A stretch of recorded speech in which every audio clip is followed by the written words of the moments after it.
Oh, that classic American dessert, apple pie. What a recipe I have coming to your household today. I have been making this recipe, of course, for a few decades probably by now. And it is always delicious, and I am making the dough from scratch too. And just wait, it will be so flaky, just like in the picture. You see what I'm talking about? It is so delicious. I mean, cinnamon, apples, of course, of course. And if I didn't tell you what I'm making, this is such a giveaway already, isn't it? Welcome to V's Cooking with Love channel. Thank you so much again for joining me for this wonderful classic recipe. Although, believe it or not, it actually originates from England. It's over 640 years old, apple pie. And actually, it wasn't even made with sugar originally because sugar was such a difficult ingredient. But let's cook, and yes, we do have sugar. But guess what? Maybe you want to skip the sugar.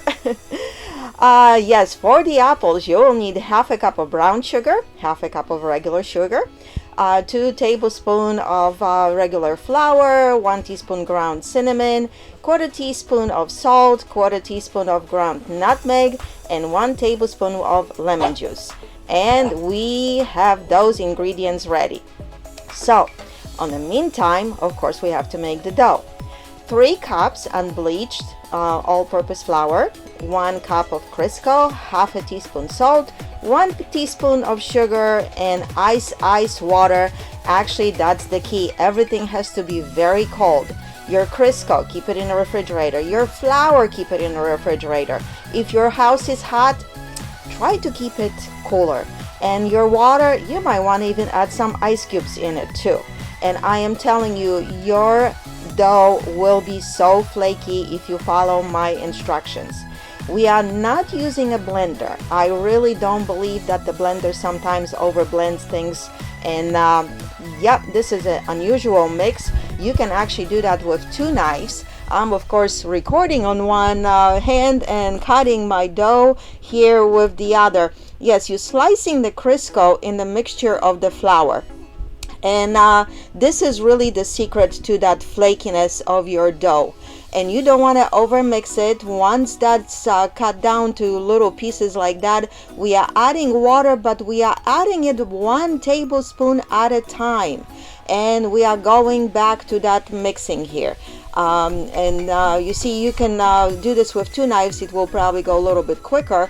And also make sure you are digging into the bottom of your bowl with that knife too, making sure that the flour from the bottom is being also mixed in. And guess what? The National Apple Pie Day, it's actually May 13th. But this has been such a staple in so many homes for holidays, of course. So you can make it for holiday, but listen, you don't even have to. This is such a wonderful recipe to greet somebody at home, your family. Oh my gosh, so much goodness right there, isn't it?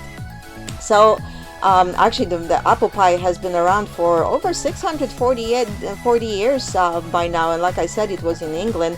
And originally it wasn't made, like I said, with sugar. They were using actually figs to sweeten that pie a little bit. So that's quite interesting facts of history of the apple pie, isn't it? I just think that this is such a wonderful history in the kitchen that sometimes we don't realize how many brains, how many hands they put all that hard work together for us so we can have such a deliciousness. So yes, you see, once the dough it just comes together, you don't want to overmix it. You see, it becomes nice and lumpy. You would be able to make a bowl out of it. That's done, and it goes back in the refrigerator. And we are getting back to our apples here. So I have about small, medium-sized Granny Smith apples here that of course you have to peel and slice.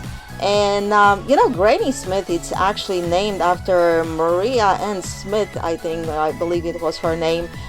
She came up with this version of apples, and she was making apple pie with them. And there you have it. Okay, so you're cutting them on quarters, and now we are just cutting out those seedlings out of there, and that way we have the least amount of waste. And we are slicing them on your preferred thickness. If you want, they can be chunkier. If you want, they can be thinner. I'm kind of like a little bit in the middle. Probably a couple good knives are good, good paring knife. for peeling the apple, and maybe a bigger one to slice it. So here you have your apple sliced up, and you know what? I don't know, years ago those apples, they would be going brown on you so fast. But if they are not, that's great. If they are, just put them in some ice cold water with some lemon in it, and they will not be turning brown. Mine, actually, they weren't. I don't know what they are doing to our apples. The old-fashioned apples, they were going brown. Okay, here I am mixing just my dry ingredients. As you can tell, I combined all the dry ingredients. And we have all that flour and the sugars and cinnamon and nutmeg and a little bit of that salt getting all mixed in together, because of course we are going to coat our apples with that mixture. But I always reserve a little bit of it for a little bit later on the top to coat the apples with. So about 1/3 or quarter or so of all that mixture reserve in your dish, and just set it aside until we are ready to add them into our pie. And yes, of course, you just want to mix things together pretty good so the apples are nicely coated. And like I said, you see my apples, they didn't even turn brown. So that's, I guess, good. But if they are turning brown, again, use that lemon, because lemon is something that will prevent from turning brown. Even your avocados, if you are trying to store them, if you sprinkle some lemon on it, on your leftover avocado. So yeah, you see I have a little bit of left for later, and we are getting back to our dough. The dough, again, we are working that dough like our noodle dough that you would be working. You see it's lumpy here. The ingredients are not really mixed very smooth. We are just putting all that to make sure that it's all combining and just soft enough to roll it out.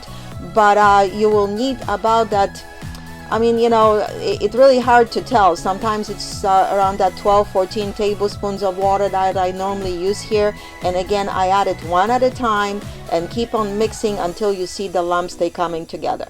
When it comes to the dough, I like to have the dough for the top as well. You can make it the way I did it. I will give you another trick also for an easy way if you don't feel like going with it that route.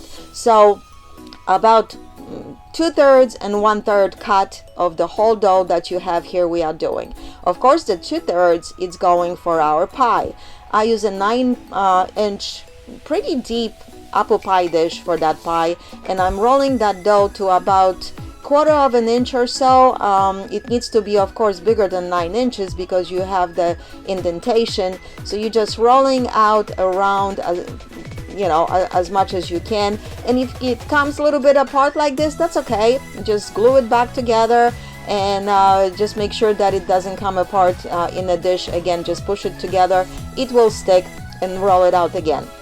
So once you have it all rolled out, I used a rolling pin as a trick to transfer it to our pie. It makes it very, very simple. So you basically just get your rolling pin and start rolling on the edge that dough, and that transport, it becomes very, very, very easy. Of course, you can make probably a couple small pies out of this. I always like to make that one big one in my nice big dish here. And you see, just like that, just roll up that dough and keep on rolling. And once you have it all, just transfer on the dish. Just like that. It is very, very easy. It's the easiest way I found to do this. And you see, just work that dough to make sure that it's nice around the edges. And of course you can cut the edges at this point. I did, and it doesn't really make that big of a difference, but of course you can clean it up and just cut your edges at the end. Okay, so we are adding our apples here, and this is where you also would be adding your tablespoon of lemon juice to the ingredient as well.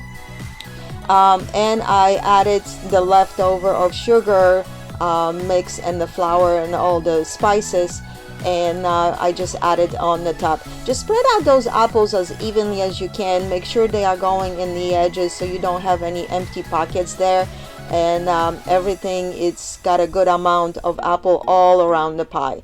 and all that mix, of course, is going in. Again, like I said, it's about 6 cups approximately to fill in that pie dish. I used, again, that 8 apples that I had. I think that's as close as I can give you the measurements to make sure that's what you are working with. Okay, so you see I'm adding the leftover of that sugar mix on the top to make sure that everything is being nicely coated here, and believe me, all will melt out, all will ooze out. It will be delicious. If you don't want to do a rollout on the top, you can make it very easy. Just grate it on a thick grater and sprinkle your apple pie that way with the dough on the top. But if you want to go that route, of course we have to make little vents for the air to escape from the pie. I always use my little cutouts here because I'm making this for Christmas.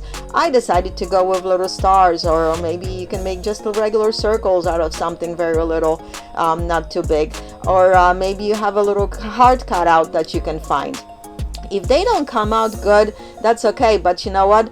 I roll my little stars again, and I punch them out because I use them again. So we are doing the top the same way with the rolling pin. You see that's the same way. You just roll it on the pin and you are transferring it on the apple pie and seal all the edges together. But you see, I also on the end sprinkled some sugar here, and the edge is really done very simple, just 2 fingers on one side and 1 finger on the other, and you're just pushing them against, and a little ruffle comes out like this. This is very, very simple.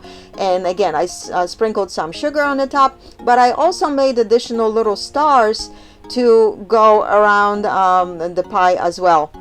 I dabbed them on the bottom with a little bit of water, so maybe they would get glued a little bit better together. And you see, you can make as much as you want, as much as dough left over you have.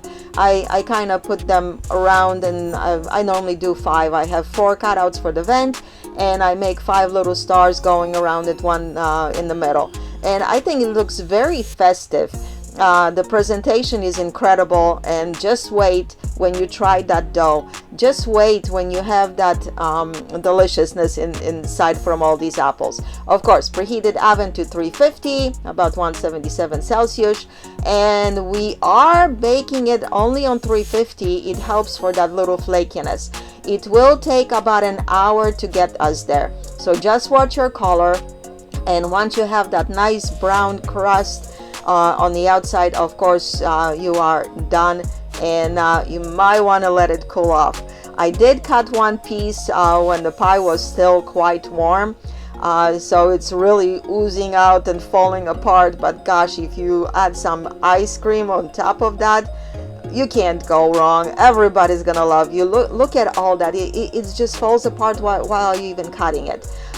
Yes, when you wait a little bit, the slices come out way cleaner. I'm showing you right over here, but you see that flakiness is still there. Look at those flakes in that crust. They always come out that way if you don't overmix that dough. That's why I don't use any kind of blenders.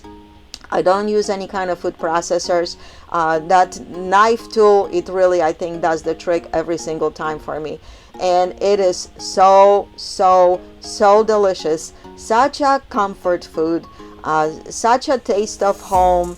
I know you've maybe had some bad experience with this kind of situation. Let me know if you need any additional tips, if I skipped something here. But this is really delicious, and I know you need to make this, of course. So thank you for watching. We'll see you next time.